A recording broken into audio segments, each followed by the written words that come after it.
পৌরাণিক কাহিনীর প্রেক্ষাপট। নীল রং আধ্যাত্মিকতার, অসীমতার ও মহত্বের প্রতীক। শ্রীকৃষ্ণের নীল বর্ণ তার অন্তর্গত ঐশ্বরিক শক্তি ও মহিমাকে চিত্রিত করে।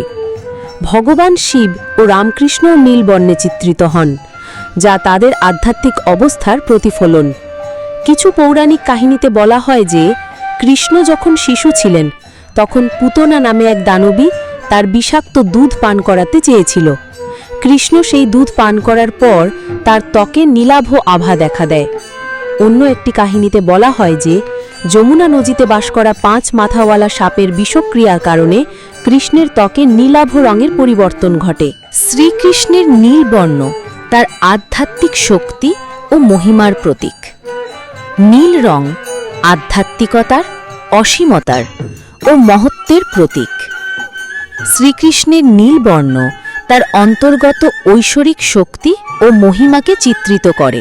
ভগবান শ্রীকৃষ্ণ হিন্দু ধর্মের অন্যতম প্রধান দেবতা এবং শ্রীমদ্ ভগবদ্ গীতার মুখ্য বক্তা। তিনি বিষ্ণুর অষ্টম অবতার হিসেবে পরিচিত। তার পৌরাণিক কাহিনীগুলো বহু পুরাণ ও ধর্মগ্রন্থে বর্ণিত হয়েছে, বিশেষত ভাগবত পুরাণ, মহাভারত ও হরিবংশ পুরাণে।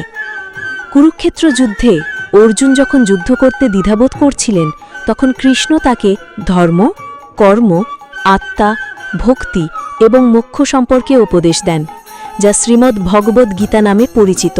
মহাভারতের পর দ্বারকায় যাদব বংশে বিবাদ শুরু হয় এবং একটি অভিশাপের ফলে তারা নিজেদের মধ্যেই ধ্বংস হয়ে যায়। কৃষ্ণ এক বনের ধ্যানস্থ অবস্থায় ছিলেন, তখন এক শিকারী ভুলবশত তাকে বাণে বিদ্ধ করে। এইভাবে কৃষ্ণ এক বনে ধ্যানস্থ অবস্থায় ছিলেন, তখন এক শিকারী ভুলবশত তাকে বাণে বিদ্ধ করে। এইভাবে শ্রীকৃষ্ণের লীলা শেষ হয়।